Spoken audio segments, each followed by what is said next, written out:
Un amel y cordial saludos a todos los televisores que se vienen conectando a través de esta aula Zoom y quienes irán conectando durante la transmisión.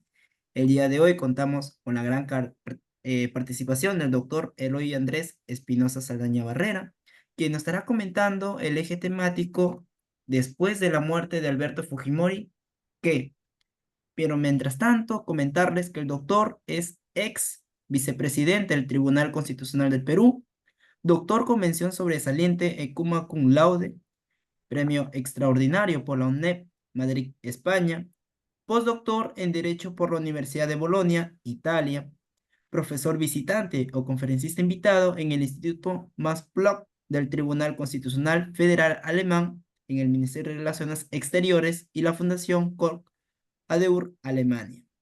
Perito por la Comisión Interamericana de Derechos Humanos, asimismo amplia trayectoria académica.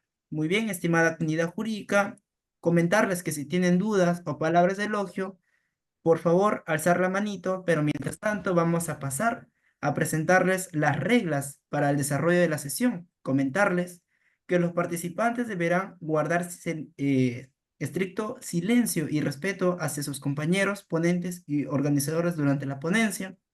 Asimismo, se recomienda activar sus cámaras para una participación más activa, levantar la opción, levantar la mano para pedir la palabra en el momento que se indique y desactivarla luego de participar.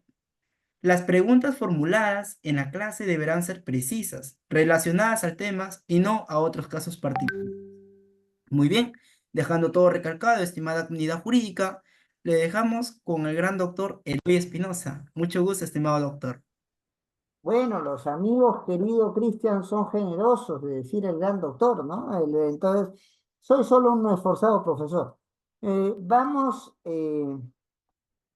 entonces a ir aclarando qué vamos a abordar, porque esta no va a ser una exposición, a pesar de darse en el día de los videos, porque ya casi nos hemos olvidado con todas vamos a ver si merecidas o no merecidas, vamos a ver si dentro del margen de lo jurídico, lo políticamente conveniente, actuaciones que se han dado en estos días y muchas cosas que se dicen.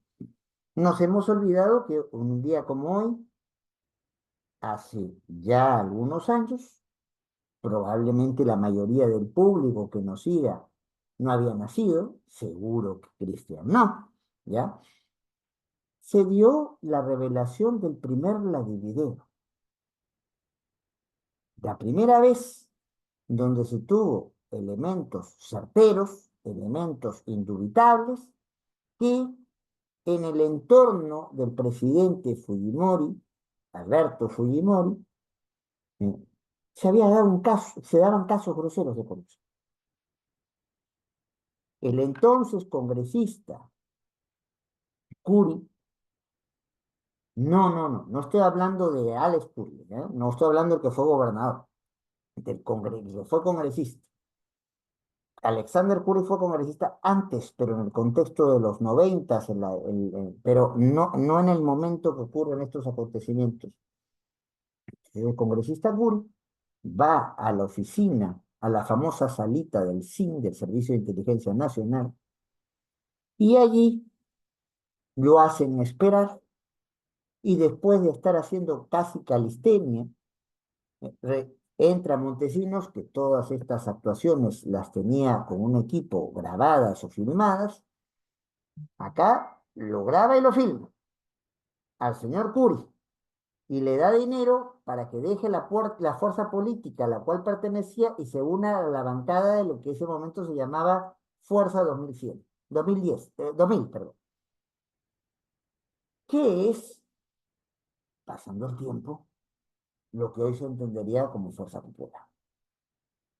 O sea, se compra ante cámaras a un congresista y todavía se escucha al congresista decir, pero esto es parte, ¿no? Porque todavía tengo que completar los gastos de mi campaña. Ahí está, lo pueden bajar de YouTube. Es más, si quieres, coordinamos después para pasárselos a los amigos o para que lo tengan ustedes en su reserva, querido Cristo. Agradecer, cómo no, Pero no vamos a hablar básicamente de qué hizo Fujimori, sino vamos a hablar cuáles son las consecuencias del fallecimiento de Fujimori. Y también vamos a dar un pequeño adelanto de algún tema que seguramente en su momento tocaremos con derecho en línea, que es sobre todo viniendo de derecho en línea de Amazonas, sabemos de qué estamos hablando, ¿no? El verdadero desastre que tenemos a nivel ambiental en todo el país y de lo cual se habla muy tímidamente en los medios, por lo menos de cobertura nacional, y no hemos tenido pronunciamientos oficiales. Está bien que haya que cumplir con protocolos e ir a mandar flores, pero preocupa que no hayamos escuchado una sola declaración de la presidenta de la República, cuando en lo que va del año hay 222 incendios forestales, cuando en lo que va del año hay 10 muertos por esta situación, cuando que hay regiones del país como Amazonas, como Lambayeque, como Ancash, que ya están pidiendo ser declarados en estado de emergencia porque la situación es insostenible. Y hay por lo menos 22 regiones del país que en este momento están sufriendo de mayor o menor medida los estragos de los incendios forestales. Si a eso se le añade el problema que está habiendo la disminución del cauce del río Amazonas y de todos sus afluentes, el domingo pasado todo el país pudo ver cómo en un canal de televisión abierta, cómo ahora se puede caminar sobre el lecho del río Amazonas, el más caudaloso del mundo, en la práctica está funcionando como un riachuelo. Si esto no es una catástrofe ambiental frente a la cual deberían tomarse precauciones, previsiones o dar soluciones drásticas en un país atacado por la minería ilegal, en un país atacado por la tala ilegal, son 39 estadios de fútbol al año, bosques naturales, originarios, que se tumban en el país. Y no se hace mucho. Y es el país donde probablemente más personas dedicadas a la defensa de temas ambientales desaparezcan o mueran. Si no tomamos acciones frente a esto, pues mejor es muy preocupante el escenario tercero. Yo lo dejo ahí planteado y agradezco como siempre la oportunidad que nos da Derecho en Línea y muy particularmente a Cristian por permitirnos estas tribunas para comentar algunos. Y en este caso, temas que no teníamos previstos en la agenda, me han dicho que al final hable de una clave, les guardo el misterio hasta el final, y les aclaro, no voy aquí a entrar por cuestiones de tiempo, además el título lo indica, a contar los 10 años de gestión de Fujimori. Me preocupa, porque es lo que no estamos mirando, o por lo menos no estamos mirando suficientemente, qué es lo que pasa cuando ya Fujimori en este momento no solo ha fallecido, sino que lo llevaron al cementerio que su familia eligió. Entonces hay situaciones que en lo inmediato se tienen que analizar y hay situaciones que en perspectiva se tienen que analizar. Dejemos para una ocasión posterior y para el mismo juicio de la historia la evaluación de la gestión de Fujimori. ¿Ya? Me importa en este momento lo que estamos viviendo y lo que presumiblemente vamos a vivir, que de suyo es importante, sin descartar que el otro tema merece ser tratado con la mayor objetividad posible, como siempre buscamos abordar nuestras intervenciones. Previsto el escenario, veamos. Hay cosas que pueden gustarnos o no, pero están dentro de lo... En el ámbito del derecho, hay cosas que están constitucionalmente prohibidas, no se pueden hacer. Hay cosas que están constitucionalmente permitidas, estamos obligados a hacerlas, y hay un margen de situaciones donde estamos entre lo constitucionalmente posible. No hay prohibición, no se puede deducir implícita la prohibición, ergo puede parecernos inconveniente, irresponsable, inoportuno, pero eso no lo hace inconstitucional. Lo mismo se puede hablar en el plano legal o en el plano infralegal, de reglamentos y etcétera. ¿Por qué digo esto? Porque hay algunas cosas que se están diciendo en estos días con las cuales hay que manejarse con cuidado.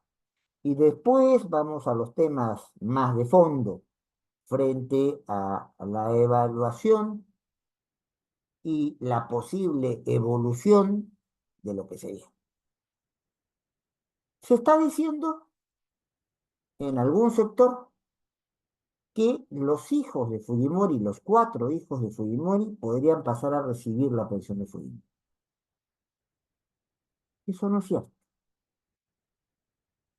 Eso no es cierto porque la regulación de las pensiones, los expresidentes, estén en cárcel o no, porque la norma no ha cambiado, en este momento el señor Toledo está en cárcel, pero está cobrando su pensión. En este momento, ¿qué es lo que dice? Que solamente se le da pensión a los hijos menores de edad, y como todos sabemos, los 4 hijos de Fujimori son mayores de edad, o a la esposa. Y aquí viene la pregunta, ¿dónde está Satami Capaoca? Cuando Fujimori va al Japón, en esta huida del país diciendo que se va a Brunei y presenta, según se nos ha dicho siempre, hoy día ha salido un artículo del ex oficial mayor del Congreso Chevasco diciendo que no es cierto lo del fax, pero lo cierto es que Fujimori se va diciendo que se va a Brunei, termina en Japón y renuncia desde el Japón, por fax o sin fax, pero renuncia. Cuando él renuncia, se presenta, entonces viene todo en cascada, ¿no? Gobierno transitorio de uno de los peruanos más ilustres que tuvimos en el siglo pasado, que fue Valentín Paniagua, y a su vez, luego ya las elecciones, y va a una lista fujimorista, que es la lista de la señora Marta Chávez. Es después que ha candidateado Keiko Fujimori. Pero en el interín, Fujimori candidatea, sin suerte, al Senado japonés y aparece casándose con una señora Satami Kataoka, muy vinculada al entorno del partido político por el cual Alberto Fujimori se presentó, repito sin suerte, al Senado.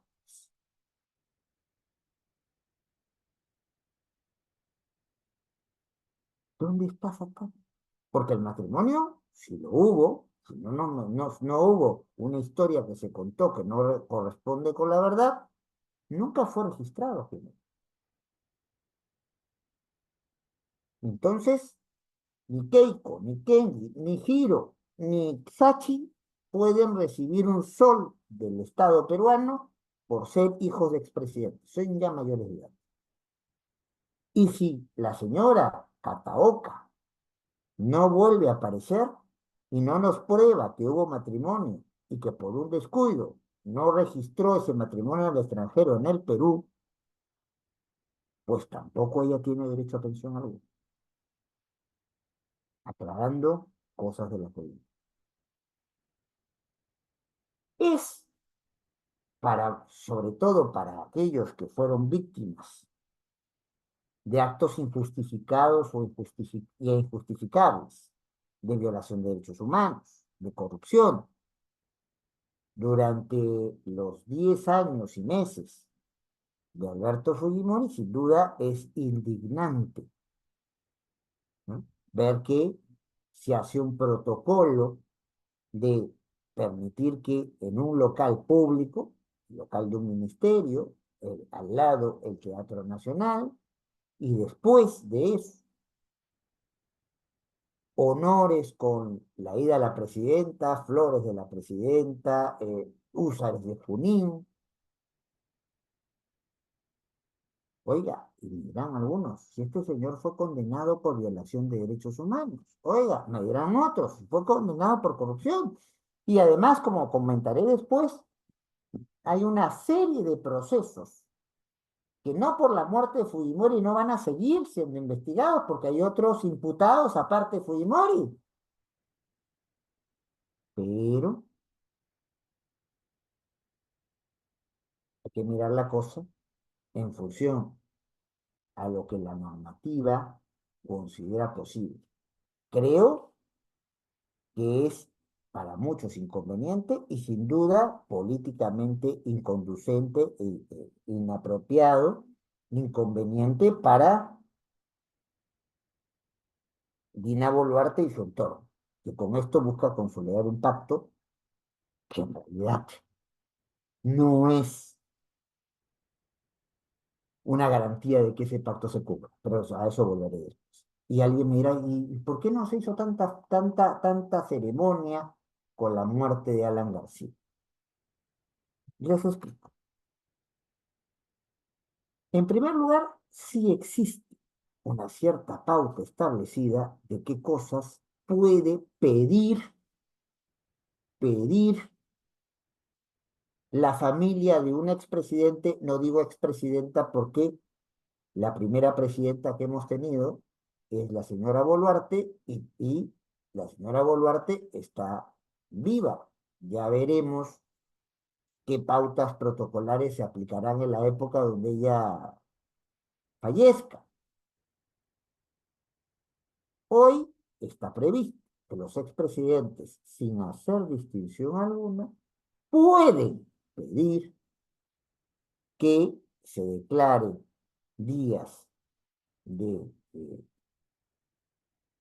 esta suerte de duelo, pero esta suerte de duelo, como bien lo planteó el presidente encargado de la Corte Suprema, César San Martín, es un duelo más de carácter simbólico que de paralización de los órganos, organismos y funcionarios, funcionarias, y servidoras de la administración pública. No, no, no. Es bandera media asta, es no hacer fiestas, pero no significa dejar de trabajar. Simbólicamente se ponen ciertos gestos porque ha muerto alguien que estuvo en la presidencia de la República. Ahora, que quien ha sido presidente de la República o puede pedir que en algún local oficial, o sea, algún local público, se hagan su velorio, y si es católico su responso, está dentro del margen de lo posible. Ya lo de las florecitas, ya lo de los abrazos, bueno, son gestos y en la política los gestos importan mucho. El derecho no los prohíbe. La política, que es el arte de manejar una sociedad o el gobierno de una sociedad o de un estado, hay cosas que recomienda no hacer.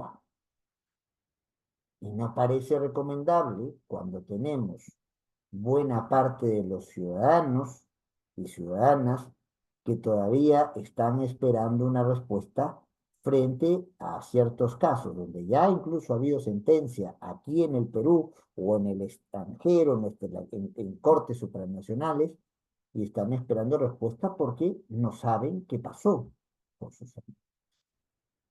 Si murieron o no murieron, o hay unos que sí saben y han sobrevivido y tienen las consecuencias de haber estado en situaciones de represión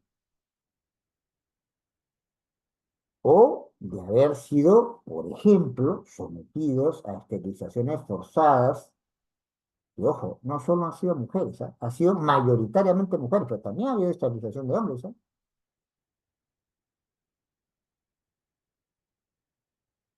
Me dirá, ¿y Alan García? ¿Por qué, si esta cobertura, de alguna manera, el duelo nacional estaba?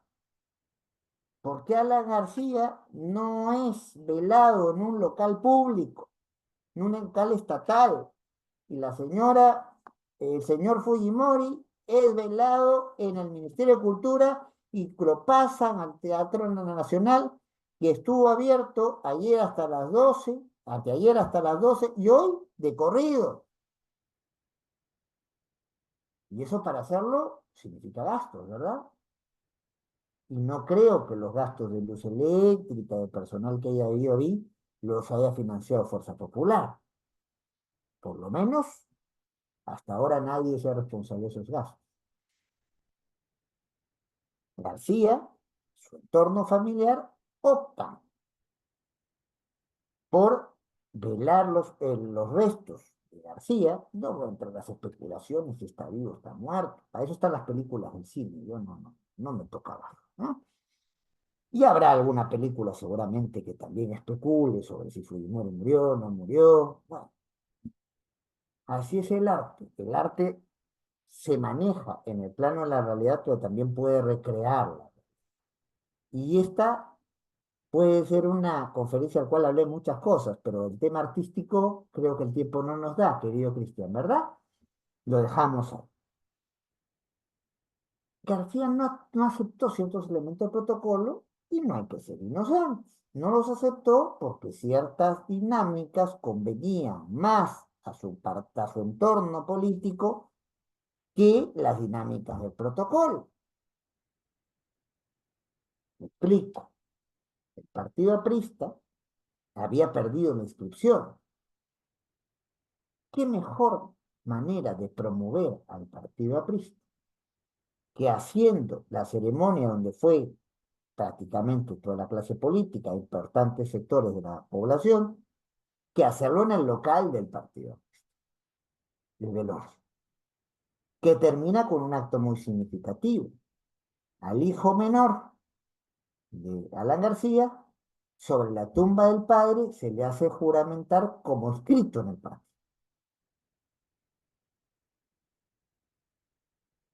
No hay que haber estudiado ciencia política y no estoy con eso haciendo un comentario político, estoy haciendo una constatación de lo fáctico.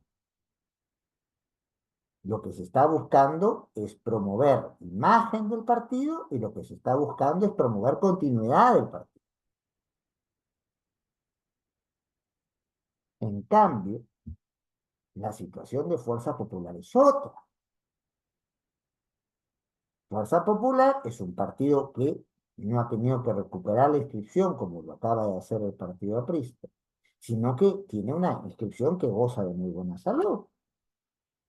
Es la fuerza mayoritaria en el Congreso actual y es la fuerza que aglutina, porque no es fuerza, no es mayoría absoluta, sino mayoría relativa, pero aglutina a aquel sector que hace la mayoría absoluta en el Congreso y que por las competencias que tiene con el diseño constitucional peruano y por aquellas que se autodistribuye y nadie le está controlando debidamente, se maneja en una clara dirección. Para lo que les gustan las encuestas, ahí no están. 68% de las personas encuestadas, y en todo el país, ¿ah? No es una encuesta de Lima, no es una encuesta de Chatapoya, no es una encuesta de Huaraz, como veo que hay algún amigo aquí que nos está siguiendo en un sábado en la noche, lo cual tiene mucho mérito.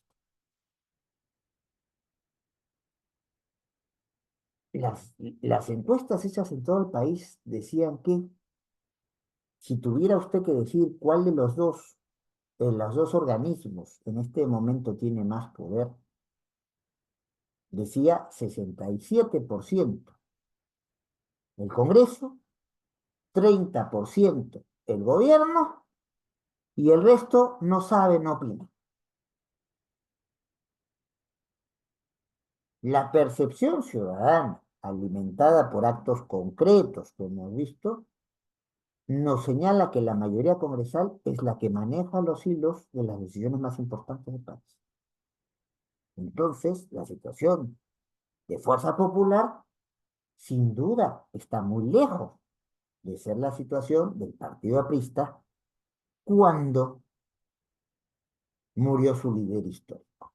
Además, no olvidemos que su líder histórico es precisamente Alan García cuando va a las últimas elecciones que se dieron donde postuló, que no pudo mantener la inscripción en su partido. Sacó una votación bastante baja, además como fue en alianza con el Partido Popular Cristiano, y ahí cuando voy en alianza más de un partido se piden más requisitos, ni el Partido Aprista ni el Partido Popular Cristiano conservaron la inscripción. Han tenido que correr firmas para recuperar la inscripción. Por cierto, estaba muy lejos del control del poder. ¿Quién tiene el control del poder en este momento? La mayoría congresal, pues, en el Perú. No nos engañemos. ¿Y quién es la mayoría de la mayoría congresal? ¿Nos suena Fuerza Popular? En ese contexto se explica por qué algunos no aceptan las posibilidades que puedan parecernos indignantes. A mí me parecen que puedan parecernos políticamente contraproducentes. Es una suerte de provocación de un sector del país a otro sector del país.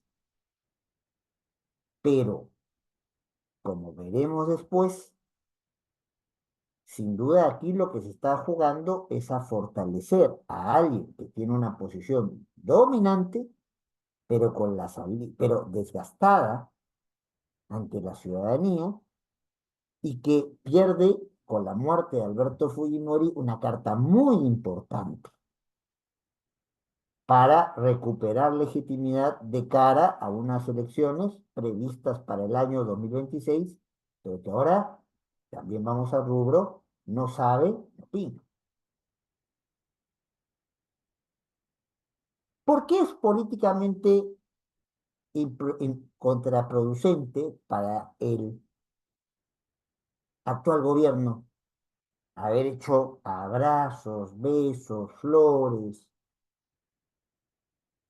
que pueden estar, porque yo puedo cumplir con el protocolo ir, puedo tener un problema muy fuerte con nuestro amigo José Blanco que está siguiendo esta transmisión. Mi agradecimiento a él, a ellas, a quienes están escuchando ahora y a los que nos vayan a escuchar después, y las que nos vayan a escuchar después.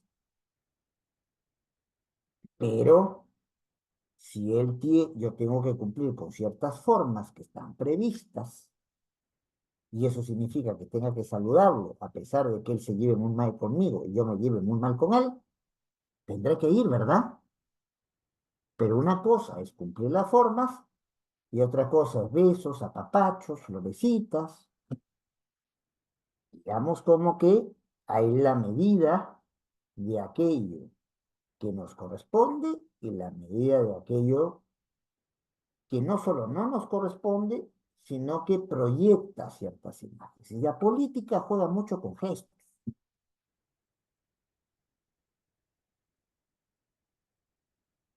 ¿Cómo se sostiene en el gobierno Dina Boluarte, a pesar de su baja aceptación ciudadana, que en algunas zonas del país es menos de las muestras nacionales, 5% es el mínimo que se puede tener para no caer en el margen de error estadístico? Bueno, en ciertas regiones del país, Dina Boluarte tiene menos aceptación del margen de error.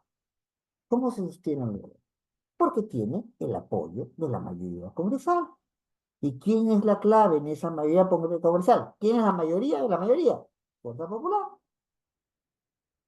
Cuando yo voy, me acerco en un contexto complicado, contraproducente, de imagen, de cara a, por lo menos, buen sector del país,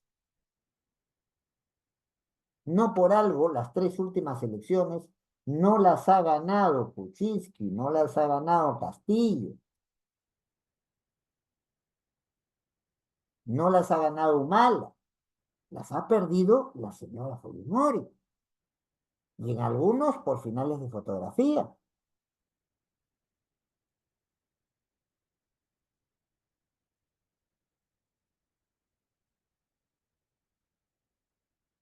Pero en este momento, quien tiene la mayoría de la mayoría en el Congreso y y por eso no sacan los votos como hicieron con Vizcarra para que se vaya, no, entonces no voy a discutir si bien o mal, pero ahí están los 104 votos para que Vizcarra se vaya. Y bueno, y ahí queda la discusión abierta si con Castillo en realidad es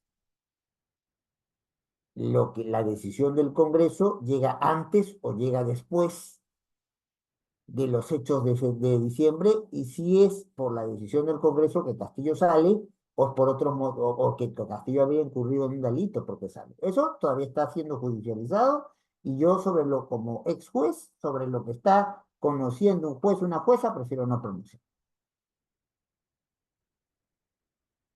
Pero, ¿qué imagen proyecta? Si yo soy enemigo de José Blanco, para decirlo con todas sus letras, pero necesito de José Blanco para mantenerme hasta el 2026, porque si no, José Blanco me puede sacar del puesto. Y yo voy a hacerle muchas fiestas a José Blanco, ¿qué es lo que estoy tratando de asegurar? En el imaginario popular, por lo menos. Aunque no haya sido la intención. Lo popular es que estoy buscando sostener el pacto. De ahí a que ese gesto me permita que el otro lado cumpla con el pacto y no declare la vacancia de la presidenta Boluarte, esa es una de las cosas que veremos en estos tiempos.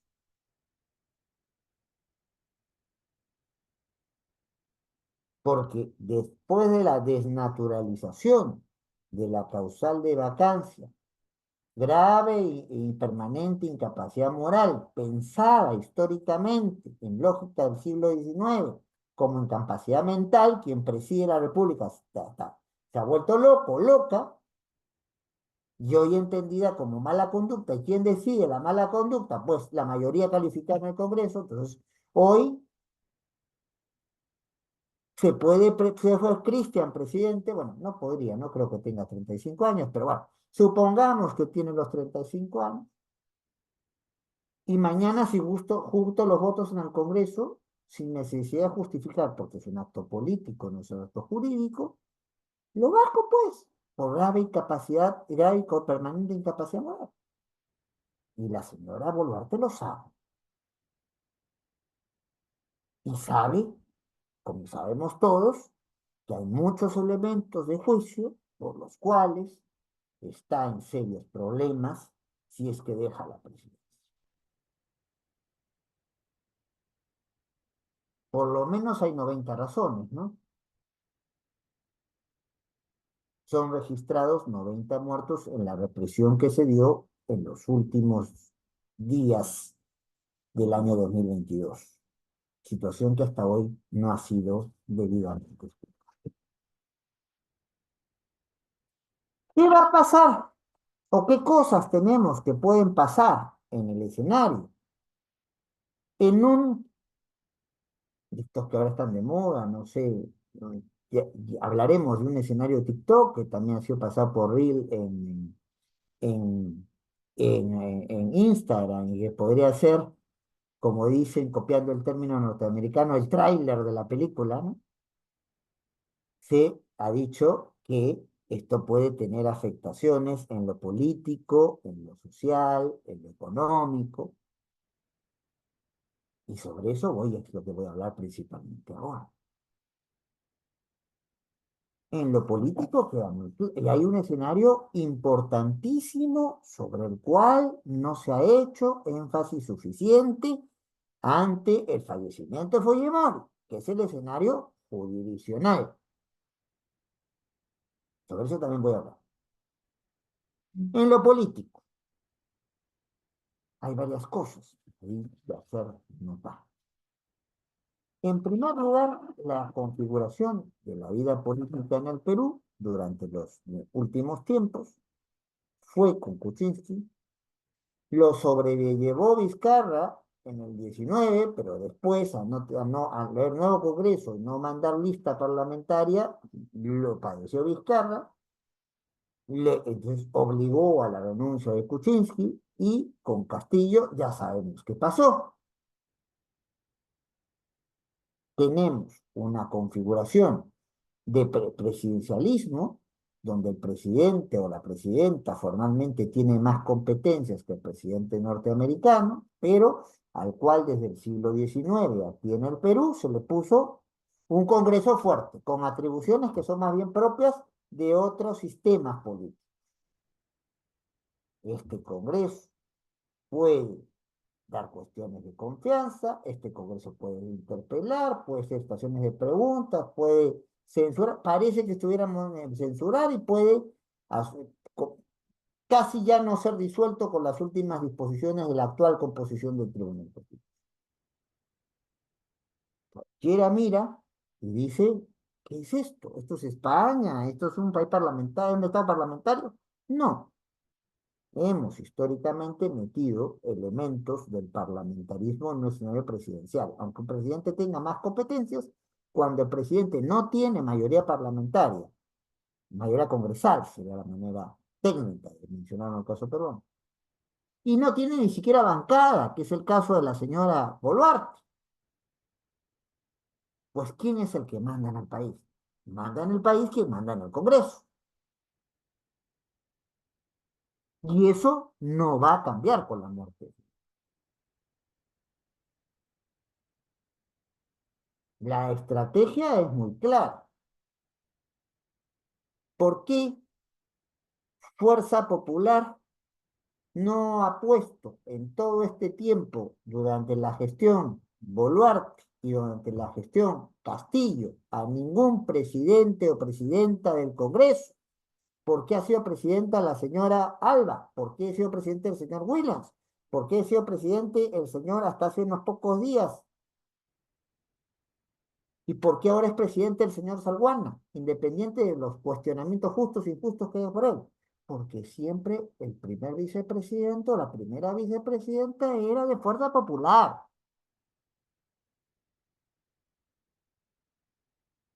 Con lo cual, la quemazón de Salguana, de Soto, de Williams, yendo más atrás, ya el fujimorismo aprendió. No asume la presidencia del Congreso porque la cara visible del Congreso ya no es alguien de Fuerza Popular.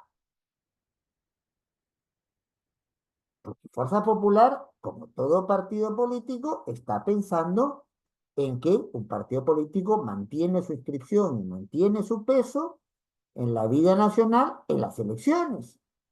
Y si el Congreso está desgastado, yo soy la cabeza visible del Congreso, ¿quién va a estar más desgastado?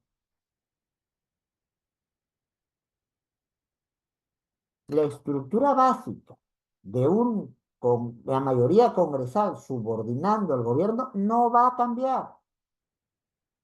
Es más, el apapacho, el beso, las flores, no solo tienen una justificación protocolar, llámeme desconfiado, pero el análisis, y ya no estoy haciendo un análisis técnico de la ciencia política, el derecho constitucional es clarísimo. La evaluación en fuerza popular es si le conviene. Entonces, con todo el despliegue que ha habido de aceptación de un grupo de la población a Fujimori, demostrado cómo se han hecho las cosas con un apoyo multitudinario, y sería mezquino negarlo, la evaluación es, ¿nos conviene mantener a la señora Boluarte ya para apresurar las elecciones ahorita y en el camino es alguien de Alianza para el Progreso quien se castiga porque va a ser quien presida temporalmente la República mientras se hace el proceso eleccionario? Y así apuntalamos a nuestra candidata que todavía no ha sido condenada y vamos a ver si es condenada por casos hostiles, como lo hemos conversado gracias a la generosidad de Derecho en Línea, ha entrado en ciertos problemas. Ahora, independientemente de esos problemas, es muy difícil que el caso Costeles esté cerrado a cabalidad. Las preguntas con todo gusto las contesto, querido Santiago, al final, ¿sí? Ya vi la mano levantada. En- eh, no, no es necesario, ya tengo acá anotado que Santiago Moya quiere intervenir, pero si no perdemos el hilo de la hilación de la exposición. Por favor, Santiago, te rogaría que con todo gusto, creo que también he tomado nota, que ha tomado nota también Cristian, y después encantadísimo de contestar tu intervención, de tu pregunta. Bien,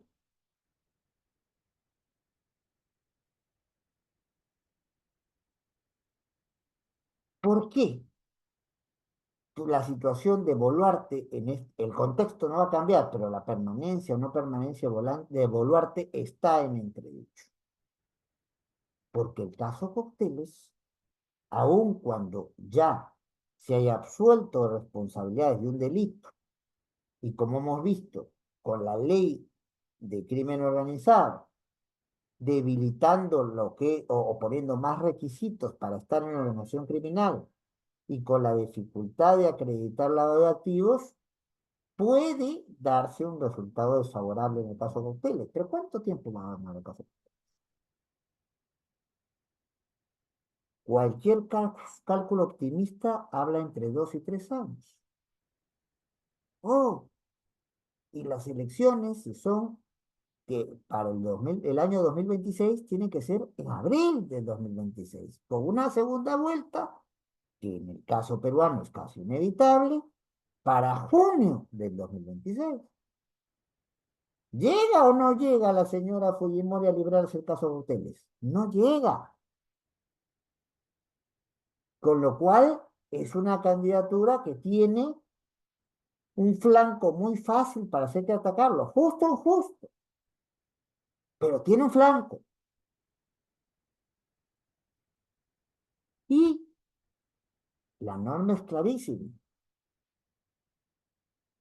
La reforma que el mismo Fujimorismo promovió en su momento es la que le tira la torta en la cara. El añadido que se hace al artículo 34 de la Constitución no permite, con indulto, sin indulto, pero no permite que ninguna persona pueda ser candidata a puestos de elección popular, léase presidencia de la República, si es que ha tenido una condena en primera instancia o grado. Y Alberto tenía una condena. Que lo hayan indultado, bien o mal indultado, ya saben cuál es mi opinión al respecto. No voy a entrar en detalle ni en eso porque tenemos que ser justos con el tiempo, ¿verdad? Y hay ya por lo menos una pregunta que se quiere hacer. No podía ser candidato. Estaban haciendo presión política en la eventualidad de que no haya, murió en trágicas circunstancias, una candidatura de recambio a todas luces, que era la de Hernando Guerra García, se murió prematuramente y quedaba la posibilidad de apostar a Alberto. Alberto ha tenido una condena, ha tenido 2 condenas, porque lo ha condenado un primer grado y un segundo grado en la Corte Suprema, y porque él mismo se allanó en el caso del fiscal falso, o sea, el chofer que disfrazó de fiscal para meterse a la casa de Vladimiro Montesinos, él mismo aceptó que había propiciado ese delito. Lo que pasa es que en el Perú se subsumen las penas, o sea, se juntan en la más alta y esa pena de 6 años no contó. Pero el problema no solo era de Alberto, el problema es de Kenji también. Kenji, por el asunto de las negociaciones, por decirlo de alguna manera, hechas para conseguir el indulto del padre por el entonces presidente Pedro Pablo Kuczynski, fue condenado a 2 años. Que la prisión no haya sido efectiva y ha sido puesta en manera de suspenso, Que no vaya a una cárcel, pero condena tiene. Kenji no puede ser formalmente candidato si no se modifica la normativa existente. Entonces, es doña Keiko o doña Keiko, salvo que en este tiempo se pueda configurar o una alianza o potenciar alguna figura dentro de Fuerza Popular o se llame a una invitada, algún invitado a Fuerza Popular para ponerlo delante. Insisto, no va a cambiar la correlación Congreso fuerte, gobierno débil. Eso no cambia. Pero el plazo de las elecciones presidenciales sí puede cambiar. Y esa es la evaluación que se debe estar haciendo en cualquier partido político en general del Perú y en Fuerza Popular en particular. Si en este momento se ha resucitado la canción del chino chino y por otro lado tenemos todas las versiones de la canción del Bicentenario, que es el gato ronrón, este, ¿no es acaso el mejor momento para potenciar una candidatura de Fuerza Popular o apoyar por Fuerza Popular?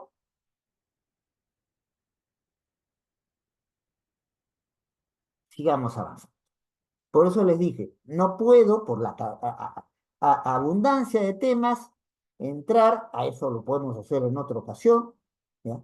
A hablar qué hizo bien, qué hizo mal, cuál es el balance del gobierno Fujimori en sus 10 años. Si hacemos esto, tenemos que a los asistentes que no, y eso no se puede hacer de manera virtual, pues darle pues una almohadita, algo que se recuesten para descansar y después que retomen después de un corte, ¿verdad, Cristian? Y eso no lo podemos hacer virtualmente. Eso lo vemos en otra ocasión con mayor gusto. ¿Qué o- pero eso sí, pero hay una cuestión que tampoco creo que vaya a cambiar. Si algo marca el Fujimorismo es una manera de hacer política. La manera de hacer política en el Perú cambió con Fujimori. Se cayeron los partidos, o más que partidos, tenemos cascarones electorales, y eso no hay síntomas que vaya a cambiar de aquí a el año 2026. ¿Por qué? Porque no se ha permitido la democratización de los partidos, se han puesto en suspenso las primarias abiertas para poder renovar las dirigencias de los partidos, porque no se está dejando candidaturas de partidos de movimientos regionales. Y ya hay movimientos regionales que para subsistir están haciendo pactos con partidos nacionales.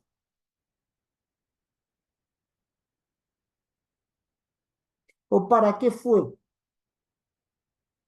el amigo, no, por decirlo de la manera, no lo conozco, nunca lo he visto, amigo, el señor López Aliaga, ¿para qué fue a Puno? No fue para que le tiraran piedras, ¿no?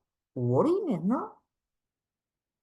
Fue porque iba a hacer un pacto con un partido regional. Porque ese partido regional, como están quedando las normas ahora, no puede presentar candidaturas.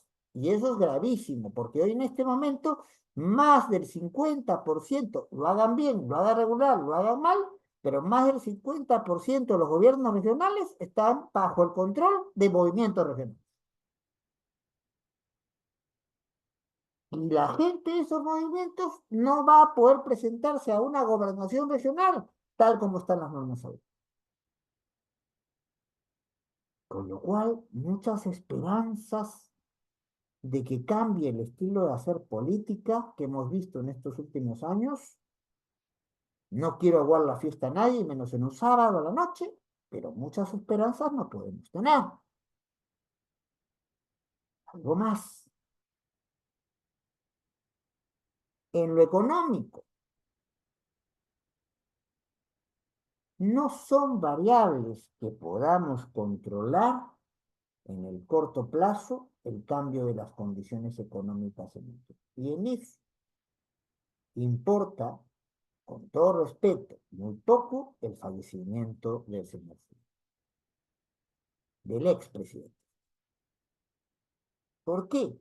Porque en estos momentos Estados Unidos está en una recesión, la economía no crece y, aunque en retroceso, sigue siendo la potencia económica más grande. Y ya veremos, en función a los resultados de la elección presidencial norteamericana, que es ahorita, cómo se reconfiguran las fuerzas, no solo políticas, sino los intereses económicos. Y, es, y eso significó, más el factor Petroperú, pues, que tuviéramos 2 o 3 días donde el dólar comenzó a trepar, a trepar, a trepar. Y eso no lo manejamos nosotros. Como no manejamos nosotros el efecto Megapuerto Chancay.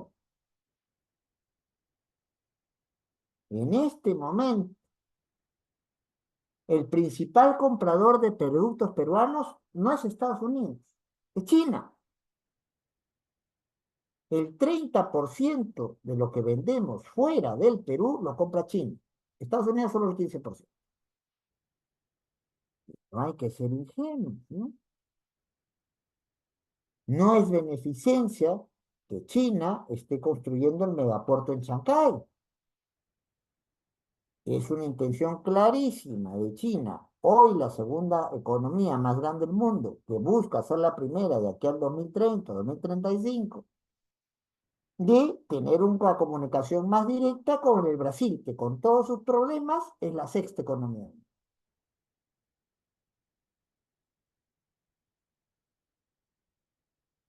Bueno, vamos a ver que de repente ya está gratis, se hace el tren o la carretera o ambas cosas que comuniquen con el río Ucayali para salir al Amazonas. Bueno, si logramos recomponer del cambio climático al Ucayali y al Amazonas, eso todavía está por ver. Pero la inversión de China es la típica inversión estratégica de golondrina. Estratégica porque no lo hacen para conveniencia nuestra, lo hacen para conveniencia suya. Y golondrina porque si el negocio no sale bien, le hace el Amazonas y los ríos tienen los problemas que tiene, el puerto va a estar muy bonito. Pero a tal caso, en vez de irse a Panamá, pasar por un canal estrecho, recuerden que los chinos construyeron un canal hace unos años distinto que el que pusieron los norteamericanos, porque el canal de los norteamericanos ya les quedaba chiquito para los grandes barcos, pues tendrá un lugar de escala aquí, pero podrá seguir yendo a Panamá. Si no le sale rentable la comunicación con el Amazonas, porque el cambio climático y la falta de previsión en el Perú, porque no ha habido previsión suficiente, porque esto se vería diciendo, lo hemos anunciado. Hace 6 años tuvimos un Congreso Mundial de Derecho Ambiental y nos tocó la responsabilidad de plantear el problema en Río de Janeiro. Esto va a pasar. Y no se hizo nada, o se hizo muy poco.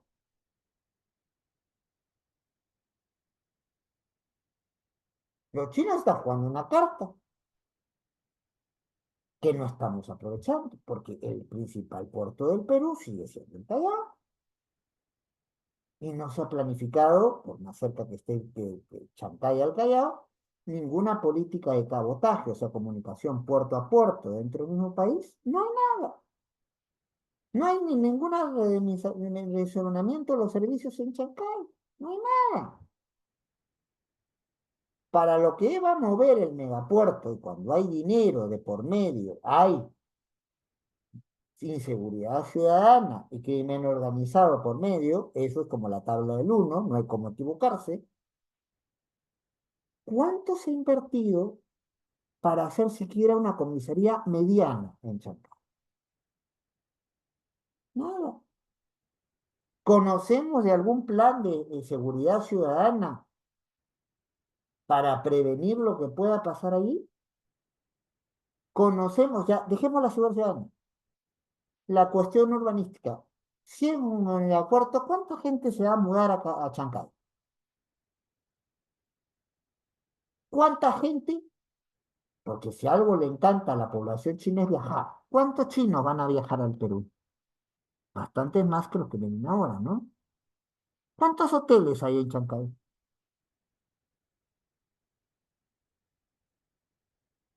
Con lo cual, la muerte de Alberto Fujimori no va a cambiar las grandes variables económicas del país. Es un país que ha entrado en una crisis, no hay inversión externa, no hay inversión privada, interna. La apuesta es lo de Chancay y lo de Chancay tiene una mirada muy clara dentro de la geopolítica china, a dónde va y qué es lo que quiere. Y eso iba a ocurrir con Alberto Fujimori vivo o muerto. Y la incapacidad de generar inversión, sobre todo en infraestructura, se calculaba en un periodo, por una investigación muy seria hecha por la Universidad del Pacífico, por encargo de la Asociación de Fomento de la Infraestructura, se calculaba que entre el 2016 y el 2025 el Perú necesitaba una inversión solamente en infraestructura de entre 140.000 y 160.000 millones de dólares. Y los proyectos priorizados por el CEPLAN, supuestamente la institución que dice qué proyectos van primero, qué proyectos van después, para el Congreso Iberoamericano de Derecho Administrativo, yo he tenido presentado la ponencia y he analizado, y más o menos, estando ya, cuando presenté la ponencia, era julio de este año, solamente de esos proyectos priorizados para gastar fundamentalmente en infraestructura, fundamentalmente, se había gastado el 54%. Con lo cual, a fines del 2025 no llegamos a gastar lo priorizado, ¿no? O sea, las grandes variables económicas no van a cambiar. No vamos a crecer ni siquiera el 3,1% que se nos dijo. Ya el presidente del Banco Central de Reserva dice que 2,8 y hay que estar contentos. Y esto sí tiene repercusiones sociales muy graves, ¿ah? El país, nuestro país, para crecer necesitaría crecer un 6% cada año. Y con el mejor de los casos vamos a crecer 2,8. Y no lo digo yo, lo dice el presidente del Banco Central de Reserva, la persona responsable de manejar la política monetaria y financiera del Perú. Y eso sí va a tener repercusiones sociales. Ya el 78% de la población económicamente activa no tiene trabajo fijo o tiene un trabajo por debajo de las calificaciones que tiene. La migración per se no es mala, pero la migración tiene un efecto. Hay personas muy capacitadas que con tal de tener ingresos están dispuestos a ser subempleados. ¿O no es cierto que nos encontramos en los restaurantes, ya no para decir los temas de la delincuencia, y en la ocupación de todos los días? Usted le pregunta muchas veces a quien atiende en el restaurante, a quien cocina en el restaurante, le pregunta de dónde viene y qué hacía en su país, y son 1.600.000 venezolanos que están, y muchos más que van a venir con los problemas que tiene Venezuela en estos momentos. Tienes especialistas ya no solamente a nivel de grado en economía, en derecho, que están haciendo, con todo respeto a las personas que trabajan en un restaurante, pero que tienen calificaciones por lo menos diferentes, ¿no? Con lo cual, si la economía no crece y hay mano de obra que puede ser tomada de manera más barata, hay un problema social muy serio. que ya se está notando en situaciones como la de la alimentación de los peruanos. 51%, según la FAO, que no tiene por qué perjudicar al Estado peruano, es una organización de Estados Unidos, de las Naciones Unidas, para ver cómo se maneja la agricultura y la alimentación en cada de los países del mundo. Ha sacado un resultado reciente que el 51% de los peruanos está, o sea, 17 millones de personas y pico en emergencia alimentaria moderada o severa. Y severa, más de 6 millones de peruanos y peruanas. ¿Qué significa una cosa y la otra?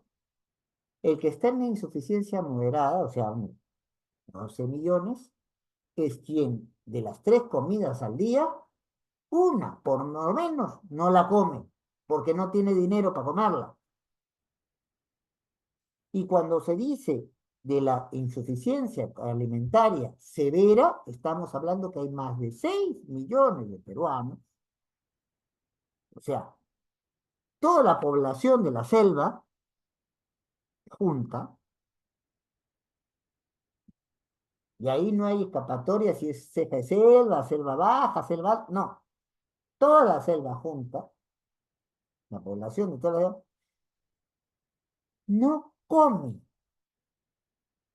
no come por lo menos un día a la semana, porque no alcanza el presupuesto, porque el trabajo ha sido precarizado, entre otras cosas porque en las condiciones de 6 gobiernos en 8 años, ¿quién hace una inversión sostenida, seria, importante en el Perú? Ya. Chancay, sí, pero Chancay ya hemos visto, ya hemos expuesto que hay otros intereses en la inversión china en Chancay, que no son el del desarrollo de la economía peruana. Las condiciones políticas pueden cambiar en tanto y en cuanto la evaluación del grupo político más importante en el país considere si es conveniente aprovechar el momento de publicidad y de consolidación de un posible liderazgo con la muerte de Alberto Fujimori para algún candidato de la tendencia de Alberto Fujimori.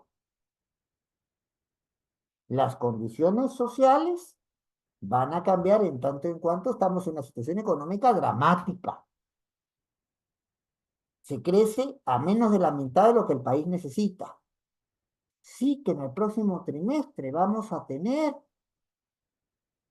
una mejora, ya nos lo ha sacado el diario oficial del peruano y algunos otros medios. Sí, pero con esa mejora estamos cubriendo algún trimestre donde incluso la economía ha tenido índices negativos. Y en mucho esta mejora es un rebote de lo que se perdió el año pasado, donde terminamos con índices negativos, terminamos de recesión, señores.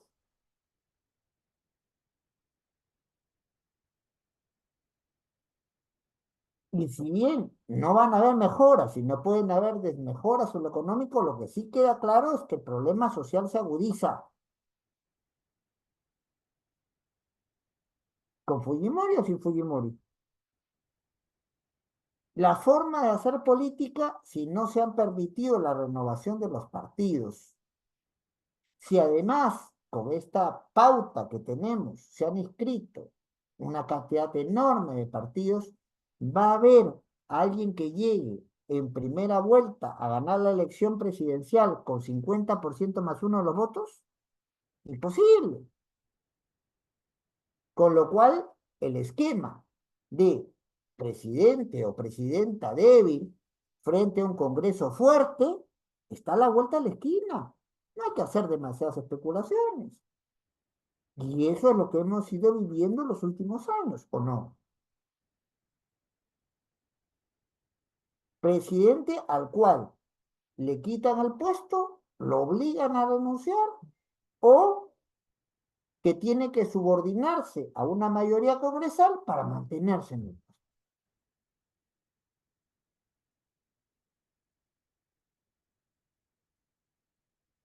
Y si uno ve la configuración de muchos de los partidos, los nuevos, los reciclados que han podido habían perdido inscripción y han conseguido inscripción, y los partidos, los pocos que sobrevivieron a esta crisis, tienen una articulación de plataformas claras, tiene una articulación ideológica, en el sentido más amplio de ideología, de pensamientos establecidos con claridad, en cierto sentido, para poder manejar las dinámicas de un Estado como el peruano en un corto, mediano, largo plazo, o son más bien cascarones electorales.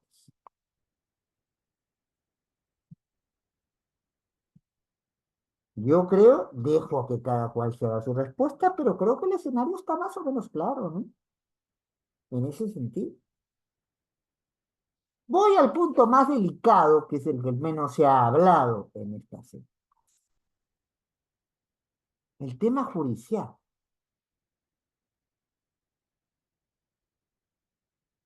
Si bien recordamos, en el día donde se hizo primeramente público el primer video,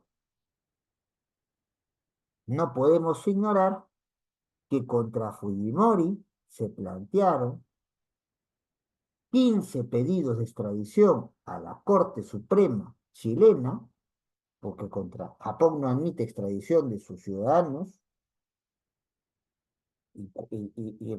pero Chile sí, y cuando Fujimori viene a Chile para después querer proyectarse al Perú, ahí lo detiene.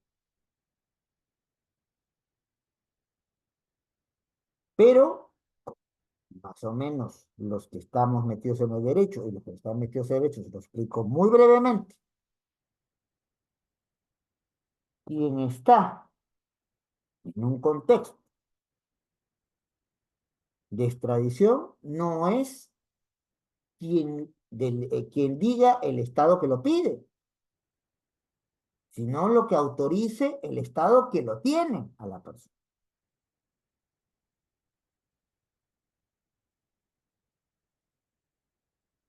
La extradición es un pedido de extradición. Yo creo que, no voy a poner nombre de ninguna de las personas de acá, pero creo que la señora Juana ha cometido 15 delitos.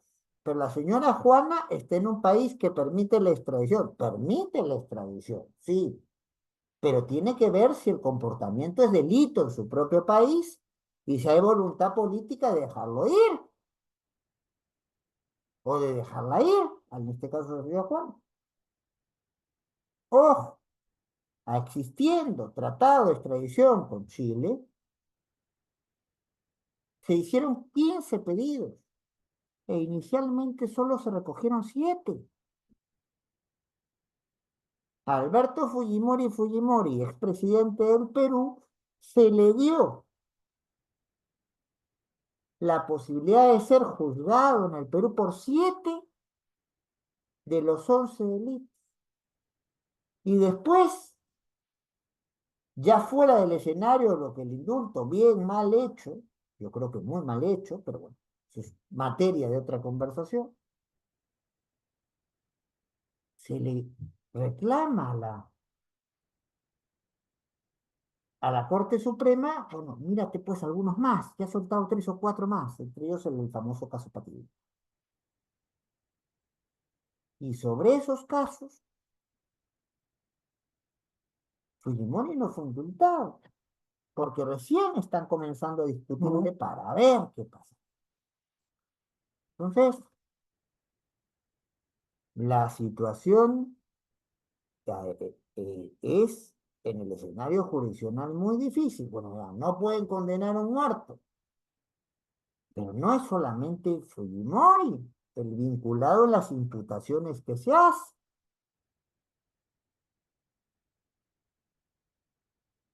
De entrada, el Perú, el Estado peruano, no cumple a cabalidad con los alcances de las sentencias de la Corte Interamericana. Y ahora decimos que ni siquiera vamos a cumplir. Y con todo respeto, mi buena amiga Luz Pacheco acaba de decir que cuando quiere, cumple y le parece conveniente, se cumple la sentencia de la corte y si no, no, pues.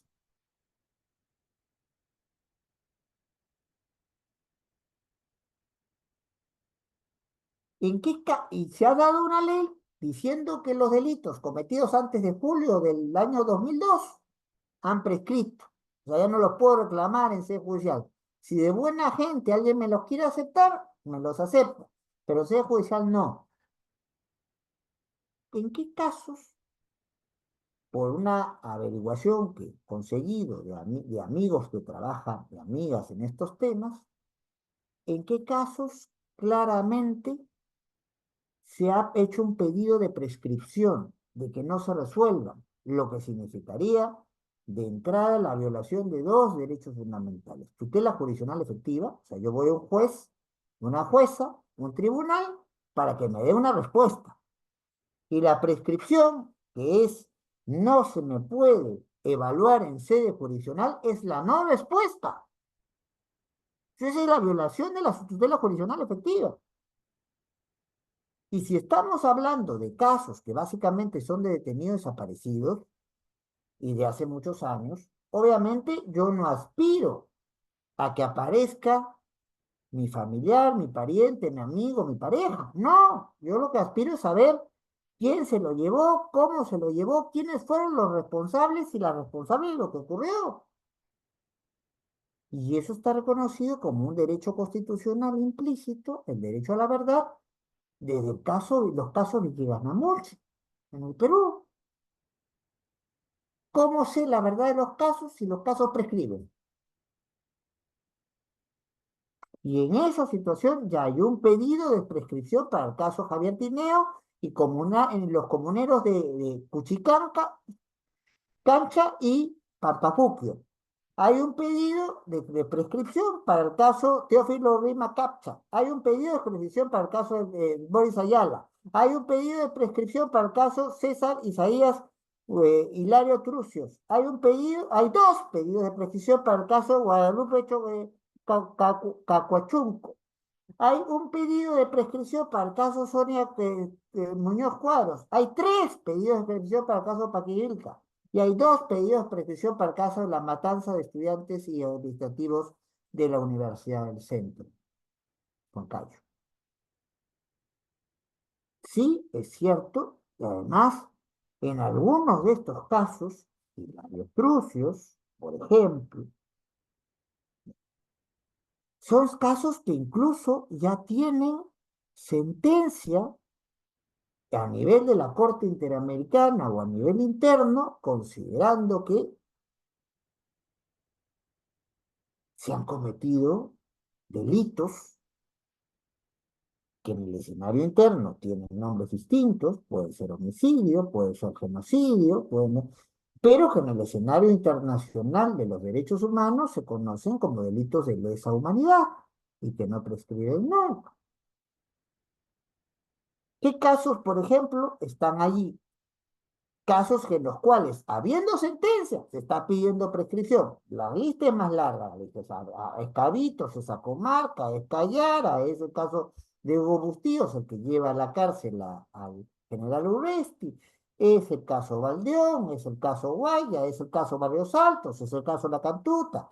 Los mismos casos directamente Alberto Fujimori, el caso Chumbivilcas, el caso Chuchi del primer sitio donde hubo algunas actuaciones de Sendero Luminoso, allá en la primera manifestación del terrorismo que conocemos en el Perú, el caso de unas de las el caso Chumbivilcas, el caso MMB, siglas de una mujer que fue violada, el caso Efraín Aponte, el caso Walter Castro, el caso Pucallá Q2, el caso Pucará, el caso Totos, el caso Hilario Ayuque Zúñiga, el caso Henry William Molero y otros, el caso Kenneth Asualdo y otros, el caso Santiago Gómez Perdomo, el caso Manta y Vilca. Son casos donde ya hay sentencia, pero en algunos casos donde ya hay sentencia, como el de la Universidad Nacional del Centro, como el de Carlos Hilario Strucios, el de Teófilo Rima Capcha, se está pidiendo prescripción. Incluso lo ya han resuelto.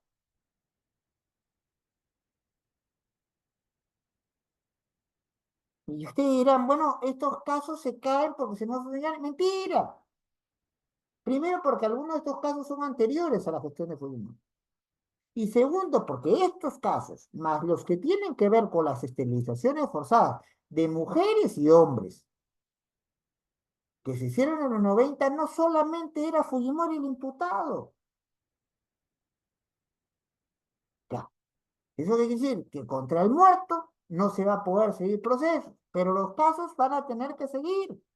Y a esos casos se le quiere aplicar que es prescripción. A esos casos se quiere evitar que haya tutela judicial efectiva. Y a esos casos se quiere evitar que haya la posibilidad de acceder al derecho a la verdad.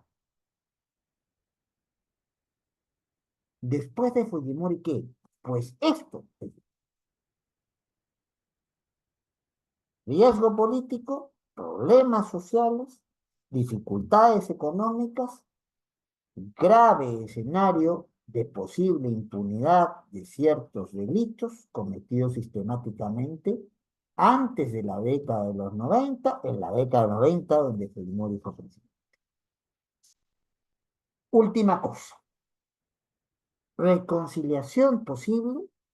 Hemos escuchado a muchos opinólogos y opinólogas salir a decir que este es el momento para buscar la reconciliación en el Perú. Ojalá lo sea. Pero la experiencia comparada demuestra algo que no debemos olvidar. La experiencia comparada demuestra, veamos el caso sudafricano, veamos el caso colombiano, por mencionar solo dos de muchos otros casos que existen, que la verdadera, la real reconciliación no existe si antes no hay verdad. Si antes no sabemos qué pasó, cómo pasó y quién fue el responsable o la responsable de lo que pasó.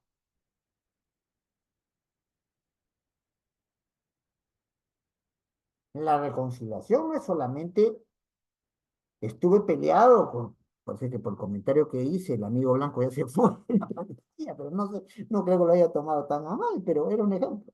Entonces, no es que porque yo me abrace con el amigo Blanco, que se acaban los problemas, ¿verdad? Tienen que darse ciertas actuaciones, ciertos gestos. Porque hoy puedo decir digo y mañana hacer Diego. La vida social, ni siquiera la vida política, la vida social, la satisfacción de nuestras necesidades humanas básicas, el desarrollo de nuestro proyecto humano integral, solamente se consiguen en grupos humanos donde hay acuerdos básicos, consensos básicos, procesamiento de diferencias y en función a esos acuerdos básicos o el conocimiento de esas diferencias se construyen proyectos, programas, planes con vocación de futuro. Compromisos que se sostienen en el tiempo y que se adaptan cuando cambia el signo de los tiempos. La muerte de Alberto Fujimori nos asegura que hay voluntad de conocer la verdad, nos asegura que hay una auténtica búsqueda de reconciliación, nos asegura que podamos hacer ese paso gigante que durante muchos años no hemos hecho y por lo cual el que piensa distinto muchas veces es visto como enemigo, yo tengo mis serias dudas y no me queda otra cosa que compartir con ustedes. Bueno, aquí lo dejo. Muchas gracias por vuestra paciencia, por escucharme en lo que va de un sábado a la noche ya bien entrado y quedo sin duda alguna a la disposición de quienes nos escuchen ahora y quieran hacer preguntas, comentarios con la altura y con el respeto que temas como este merecen. Y, de más decirlo, siempre a disposición de quienes nos estén viendo y escuchando ahora, de quienes nos estén viendo y escuchando después, y obviamente de Derecho en Línea, para poder compartir unos minutos y exponer temas que creo resultan de interés para todas y todos nosotros. Muchas gracias. Muchas gracias, estimado doctor, con todo gusto. Recuerde que Derecho en Línea es su casa y excelente abordaje sobre el eje temático después de la muerte de Alberto Fujimori, que, muy bien, damos acceso a la comunidad jurídica. Tenemos a Santiago Moya. Estimado Santiago, te escuchamos. Buenas noches. Buenas noches. ¿Me escucha? Doctor, buenas noches, doctor Eloy. Un saludo cordial desde la ciudad de Juliaca por su brillante exposición en Bueno, le este momento agradezco la consideración. propicio del actual tema mediático coyuntural del deceso del señor Alberto Fujimori. Doctor, quería hacerle una pregunta con mucho respeto de que de repente usted también en forma personal tiene una posición política, ¿no? Porque en el Perú se habla, y en todo el mundo creo que se habla de muchos son izquierdistas, ultraizquierdistas o medio izquierdistas, otros son de la posición media o de la derecha. Y quisiéramos, doctor, si usted nos podría dar esa suposición, porque de allí de repente también podemos sacar muchas conclusiones de su exposición. Y también, doctor, eh, sabemos que dentro de la historia de la alta jerarquía de la justicia que han manejado nuestro país, doctor, tenemos muchos magistrados que han, de alguna manera, en su vocación de servicio, se han manifestado en forma de repente indirecta su posición política. No quisiera decir nombres, pero sin embargo, están por ahí, doctor, que ya han sido inclusive ex magistrados que han sido sus colegas. Eso por un lado, doctor. Por otro lado, doctor, no puedo dejar de hablar de mi región, porque los muertos que han aparecido en la protesta del 9 de enero del año 2023, doctor, hasta ahora no se haya una investigación.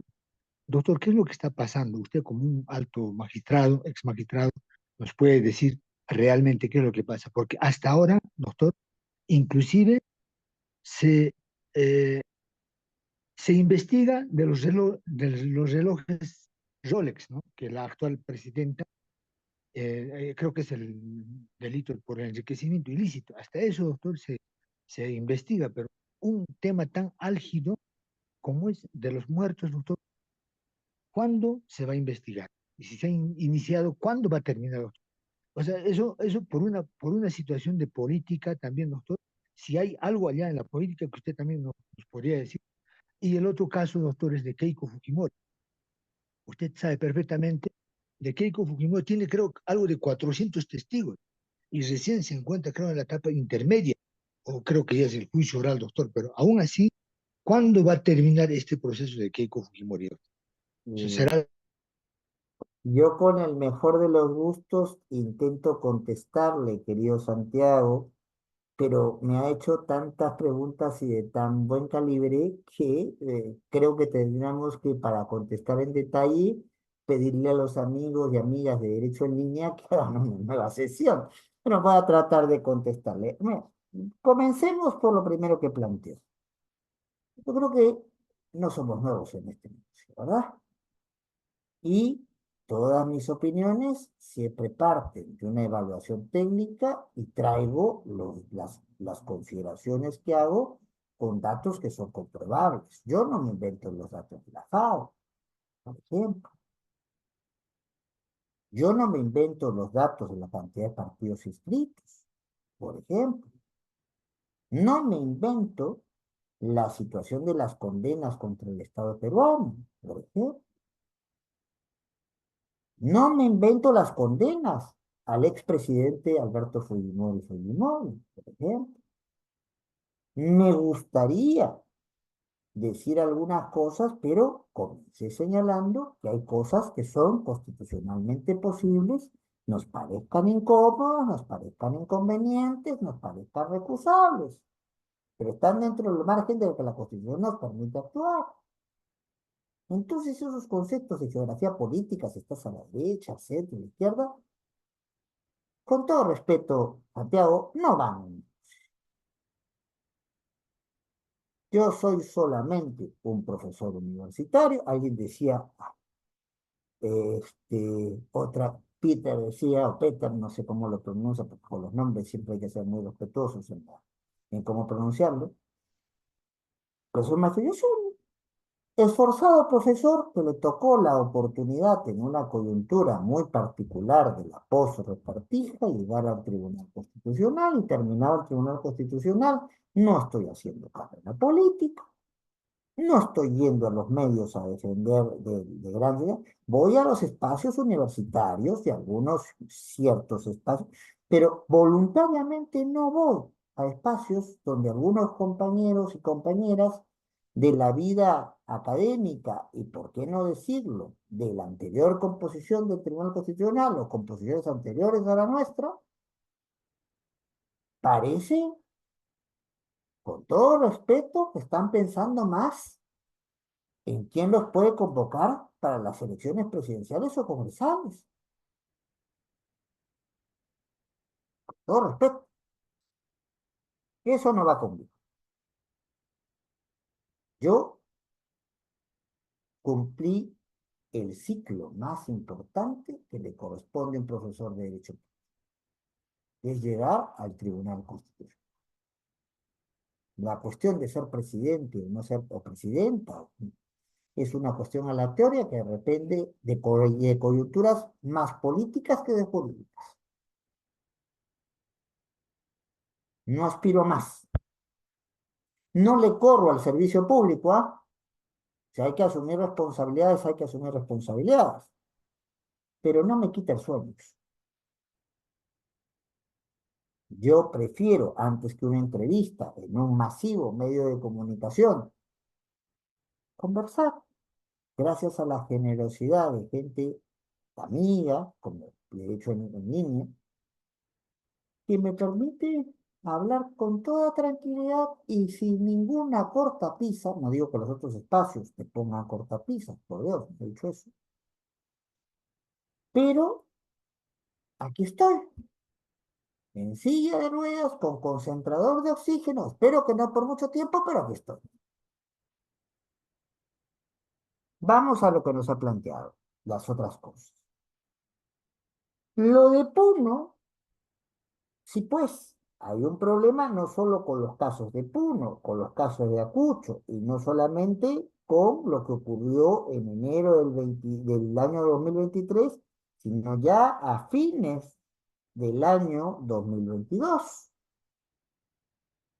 Se calcula que hay 90 personas muertas en esta coyuntura y las investigaciones sobre este tema, todas las investigaciones en el ámbito del derecho penal y procesal penal suelen ser lentas. Y ahora con un conflicto adicional. ¿Quién es el titular de la investigación penal? ¿Quién es el titular de la investigación para terminar los delitos? Yo creo que la Constitución es clara. El artículo 159, inciso cuarto, dice quién es el titular, y el artículo 66 dice quién colabora con el titular. Pero eso que parece quedar tan claro, no está quedando tan claro en el Congreso Largo. Y eso va a hacer que los procesos que sean largos vayan a ser más largos todavía. Si a eso le añadimos la suspicacia que bien podemos tener Santiago, algunas de las personas presentes, sobre que hay intenciones de retrasar este caso, pues que cada cual haga sus propias evaluaciones. Caso Rolex. Bueno, allí es más claro lo que puede haber pasado que obviamente determinar quién fue el que disparó contra 90 personas entre diciembre del 2022 y enero del 2023, es mucho más complejo determinar eso que determinar cuando la presidenta de la República misma sale a reconocer que ha tenido joyas, claro, que algunas, este, que el perfume, que las joyas no eran, primero nos dice que no eran Rolex, sino eran Jambal, y después nos reconoce que sí eran Rolex, pero que eran prestadas. Usando mal el quechua, por cierto, porque Huayque es amigo entre hombres, no es de una mujer con un hombre, pero bueno, no vamos a ponernos a hacer una clase de quechua aquí, ¿no? En tal caso, viendo los orígenes del grupo de hecho en línea, podríamos hablar de ahora en las otras 47 lenguas originarias que hay en el país, ¿no? Y ahí lo dejo. Es un caso más sencillo, ¿no? Es un caso más sencillo. Allí la misma persona ha tenido que reconocer en público que sí tenía relojes, que sí tenía joyas de un gran valor que no estaba en capacidad de comprar y que se las han prestado. Que se las prestó básicamente un amigo que es gobernador regional. Ese es un caso mucho menos complejo y por eso la investigación puede ir bastante más rápido. Ahora, si a eso queremos añadirle susceptibilidades que tienen fundamento razonable, no lo voy a negar, no puede justificarse, porque nunca se justifica. Justicia lenta es justicia que no sirve. Pero puede entenderse por qué va más rápido un caso donde la misma persona implicada dice, no son míos, no tengo cómo justificar comprarlos, y los tenía prestaditos, claro, prestaditos durante años, pero prestaditos, ¿no? Que una respuesta para determinar si las personas, quién fue el que disparó, si lo disparó por miedo, por propia iniciativa, o porque había órdenes de disparar, y si había órdenes de disparar, quién dio la orden, independientemente de la responsabilidad política, que yo creo que es muy clara, ¿no? Cuando hablamos de responsabilidad política, no tiene que haber, Cristian, cogido el arma. Bueno, no sé si hay algunos amigos del extranjero, porque hay unos países en el extranjero donde la palabra coger tiene otra connotación, de agarrar el arma. Eso tiene que probarse, o por lo menos como se hizo precisamente en el caso de Alberto Fujimori, que hay un dominio del hecho, ya que Derecho en Línea acaba de hacer un congreso de penal, Roxy. Hay una estructura armada con una cabeza, que es la que nos indica ciertos comportamientos, y nosotros lo que hacemos es cumplirlos. Bueno, eso tiene que acreditarse. Pero la responsabilidad política creo que ya está muy clara, ¿no? Cuando hablamos de responsabilidad política es quién debió controlar si se hizo mal y quién no debió dar órdenes si algo se hizo mal. Y hay responsables políticos aquí, muy claros, que no se les haya querido o no se hayan tenido los votos suficientes para plantearle acusaciones constitucionales, para censurarlos, para inhabilitarlos. Esa es otra historia. Y a los que pudieron hacerlo, no han querido hacerlos, la misma historia los juzgará. Y además, también la responsabilidad. Las congresistas están en la larga lista de funcionarios y funcionarias a los cuales la acusación constitucional se extiende no solo durante la duración de su mandato, sino 5 años más.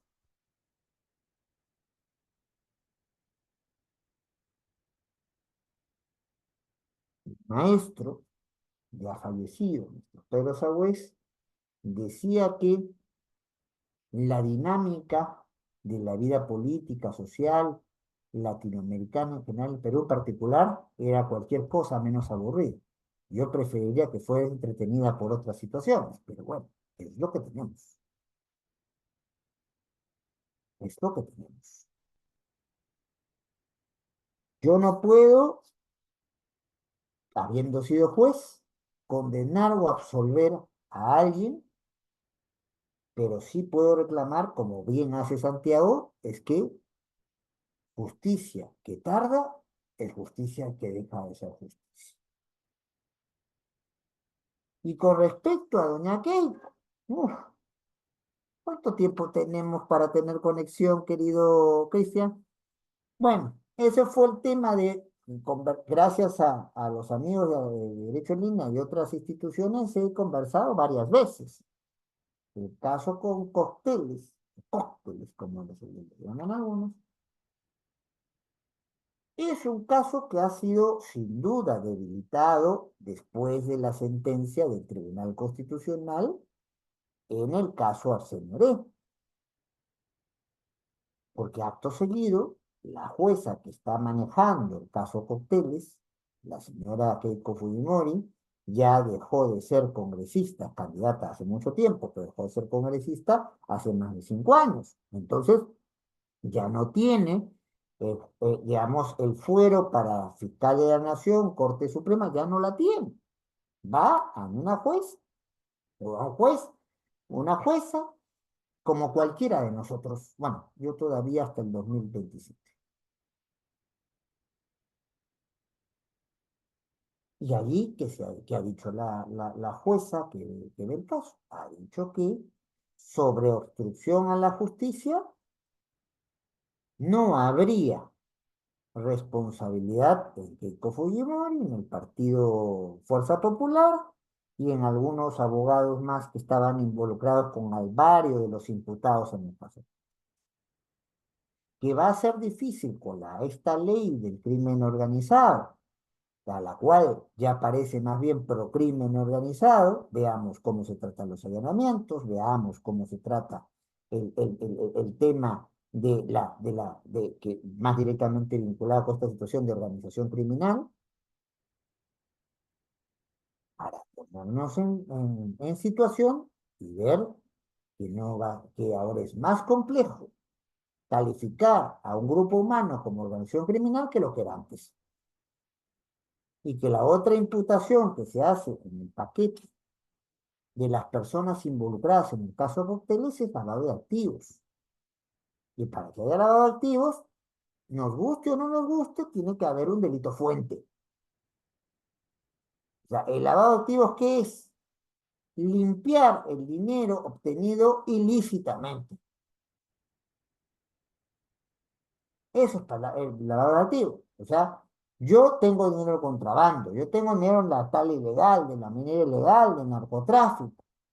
Y ese dinero que no puedo justificar, lo meto en espacios para quererlo justificar. ¿Qué es lo que se dice? Que según este caso, que se recibió dinero de mucha gente, personas jurídicas y personas naturales, para la campaña de la señora Fujimori. Y ahí se hacen imputaciones, no solamente a la señora Fujimori y a su equipo de campaña, sino a muchos de quienes donaron en campaña. Pregunta, ¿era delito en el momento que se hizo esta donación, hacer estas donaciones, que su nombre correcto es aportes de campaña? Y además que hay que dilucidar, y yo no soy el juez de esa causa. Según el fiscal que llevó el proceso, el, que planteó el proceso, sí, estábamos ante un supuesto lavado de activos. Vamos a ver qué dice el Poder Judicial. Vamos a ver qué dice el Poder Judicial. No, no, no, no. Lo de delito fuente no variado, sí. Querido Santiago, ¿eh? Sigue ahí. Lo que se ha dicho con respecto a esto, y se dijo en el caso Humal Heredia precisamente, es que teníamos que contar con mayores elementos de juicio que solamente los indicios de la comisión de un delito para ver si estábamos en la configuración de lavado de activos. y que me desmienta Cristian, que acaba de organizar un congreso de derecho penal. Esa es la posición que se tiene. Bueno, creo que ya contesté todas las preguntas de, por lo menos siquiera sucintamente de Santiago, y veo que hay otra persona que también está levantando la mano. Es correcto, doctor, pero mientras tanto de ello, hemos estado agregando link de asistencia. Estimado doctor, no se olvide el número de la clave. No me voy a olvidar. Lo dije al principio, pero haces bien hacérmelo recordar. Muy bien. El número de la clave, estimado doctor, ¿qué número es? 5, lo tengo muy claro. Excelente, estimados colegas. El número de la clave es número 5, fecha de cumpleaños del doctor Eloy Espinosa.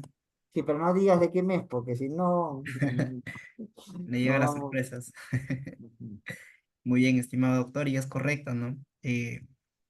Está contradiciéndose bastante hoy en la actualidad. Yo soy parte amante del Código Penal y hay muchos pro y contras de esto de organización criminal, la nueva ley, y también la reciente planteación de la publicidad conduzca a las diligencias preliminares sin injerencia de la fiscalía. Entonces hay contradicciones contra la constitución política y qué pasaría con las diligencias preliminares en lavado de activos. Y hay muchos vacíos legales. Pero para no perderse la hilación, pasamos a Peter. Estimado Peter, te escuchamos.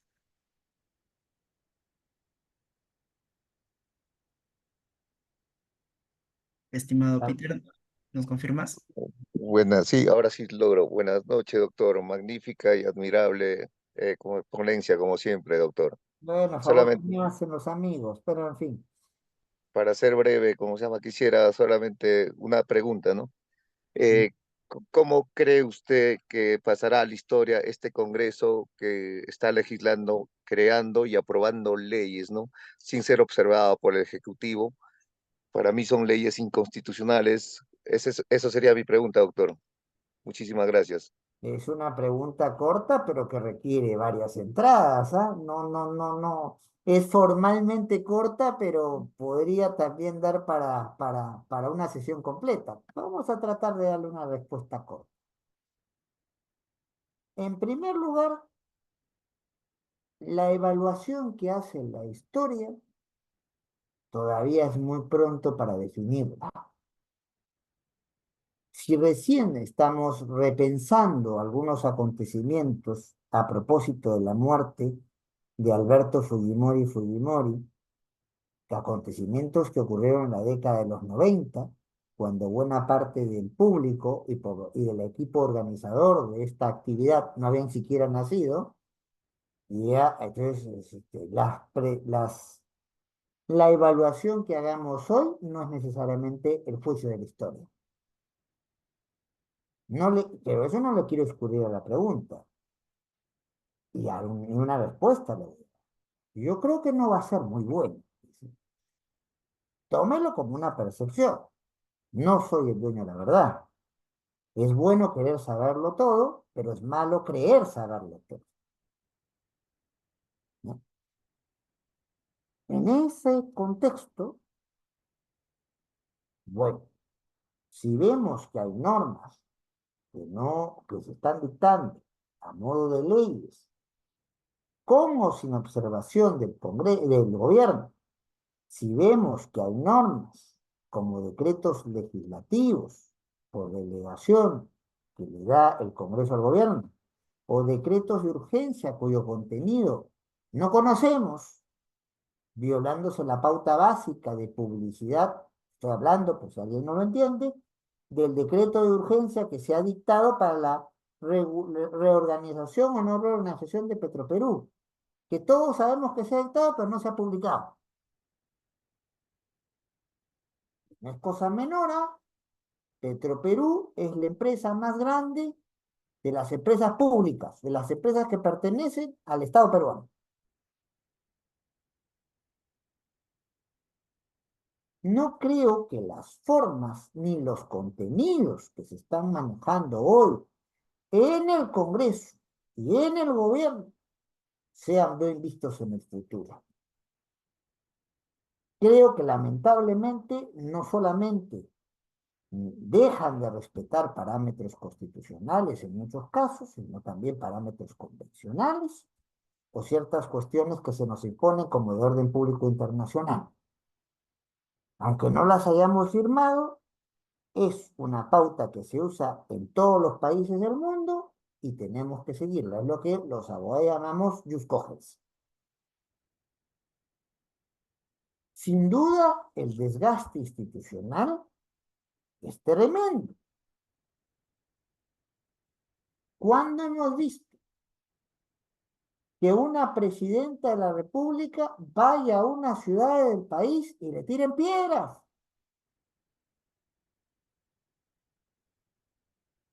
¿Cuándo hemos visto que los presidentes del Congreso, los dos últimos, hayan tenido tan serios cuestionamientos, ciertos o falsos, pero que los han tenido?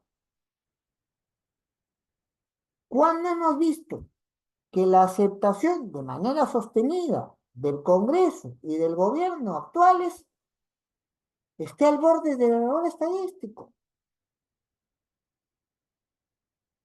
Estos creo que son indicios muy razonables para llevarnos a pensar que la historia no necesariamente va a tratar muy bien a este Congreso y a este gobierno. Creo que con eso por lo menos he dado algunos insumos para contestar la respuesta del amigo Mendoza, salvo mejor parecer. Muy bien, estimado doctor. Bueno, ya con ello estaríamos concluyendo la ponencia. Estimado doctor, no queremos perjudicar sus tiempos. Así mismo hemos acabado. En esa línea queremos hacer la cordial invitación a la comunidad jurídica que el doctor Eloy Espinosa dará apertura de este diplomado especializado en Derecho Administrativo, Procedimiento Administrativo Sancionador y Gestión Pública, que ya está difundido en nuestros fanpages de Derecho en Línea a nivel nacional e internacional. Estimado doctor, algunas palabras por efectos de ser invitada a la comunidad jurídica a participar de este diplomado. Sí, claro.